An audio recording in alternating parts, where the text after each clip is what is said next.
Danny Flexen here for Seconds Out with former amateur star David Adeleye, and you're making your debut this Saturday night. Big show at the Copper Box, the fight before Christmas. Did you ever imagine as an amateur that you'd make your debut on such a grand stage? Not to be cocky, but yes. I mean, I kind of knew what was coming, and I mean, I had a good amateur pedigree, so I kind of knew my time was coming, so I was always just staying humble and waiting for the right time, and I mean, the right time's now. Is it good in a way to have someone like Daniel Dubois, who's a couple of stages further ahead in his career, but also in the same division, so it brings more attention to Frank Warren Promotions promoting heavyweights, basically? Yeah, no, most definitely.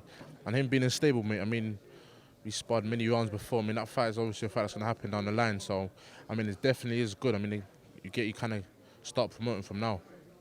Do you still spar now, or have you got to a stage where you can't because you're going to be future rivals? Yeah, we don't spar. I mean, we was meant to spar, I think it was the beginning of the year or whatnot. It didn't end up happening, so yeah, we just don't spar. I think we both go our own separate ways and more or less see what the future holds.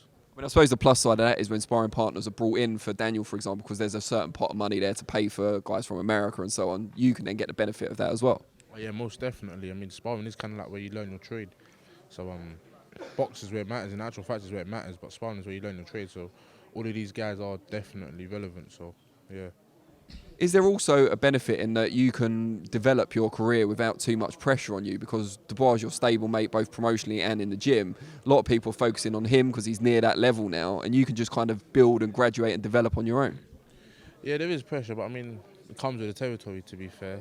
I deal with it. I mean, I won't deal with it, no problem. So I don't really mind. I'm not fussed about it. It is what it is. Are you someone that wants to be moved particularly quickly, or are you happy to kind of get the rounds in against journeyman types early on, foreign opposition, just combat as many different styles as possible? Either or. I don't actually mind, to be fair. I mean, of course I want the titles to my name, but it depends on when Frank gives it to me, so I'm not really fussed.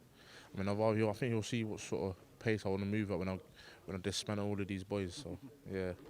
What do you think of the current kind of heavyweight domestic scene at the moment? We know Daniel's got the British and Commonwealth belts. Don't expect him to hold on to them for too long. But what do you make of the other kind of guys in and around, the guys you'll be looking at towards the end of next year? All good. All beatable as well. I mean, I'd love to fight all of them now. I mean, they're all very beatable, but they're all good fighters at the same time. So it's a good time to be a heavyweight boxer in the UK because there's a lot of domestic fights to happen.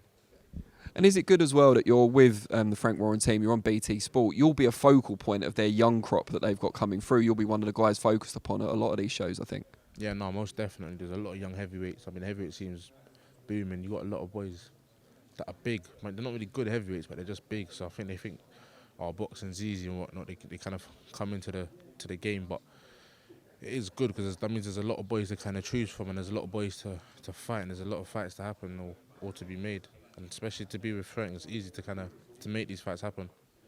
You were incredibly well regarded as an amateur. When you made the decision to turn pro, how sought after were you by various promoters and also trainers that wanted to turn over with you? Yeah, I had a few options. I mean, Frank was sort of the main one. Saw what Frank had to offer and kind of just stuck with Frank. I didn't want to go nowhere else, to be fair. Why was that? What was it about Frank that sold it to you that you wanted to stay with him? He kind of gave me everything I wanted, to be fair. And yeah, that was kind of what I was looking for. Someone that was going to look after me long term, not just now, but long term at the same time, and someone that can make me have big fights and allow me to be myself. And yeah, that's what Frank kind of offered. So yeah. When you say allow you to be yourself, just tell us a little bit more about that. Do you worry you'd be constricted maybe if you took other options in terms of your personality and what you want to do in the sport? Yeah, I mean, in terms of trying to make certain fights happen, I mean, or being looked at in a certain way where it's like, you know what, let's push him to the back and let's make these other fights happen and whatnot. So I kind of wanted to, not to be the main person, but I mean, as long as I was looked after and as long as I had a say in certain fights, or I want to make these fights happen, then yeah. For people out there that haven't seen you box before, and obviously you haven't boxed as a pro yet, what can they expect from you? What's your style? Someone asked me that the other day. I don't actually have I couldn't say my style. I mean, I'd rather let them see it. I mean, I'm a fast heavyweight and I can definitely bang, so I mean, a lot of these boys will know come Saturday night. So we can expect an explosive performance. Oh yeah, most definitely. Just before we let you go, people that will want to know a bit more about you, how can they follow you on social media? What are your main handles? So David Adeleye 1 on Instagram, David Adeleye _ on Twitter, and I'm sure it's David Adeleye on Facebook. So yeah. Brilliant. Well, I'm sure if they search your name as well, there's not too many David Adeleyes out there, so we'll be all right. All right, well, we look forward to watching you in action on Saturday night at BT Sport, and I think there's still a few tickets left at live at the Copper Box as well. So good luck with that.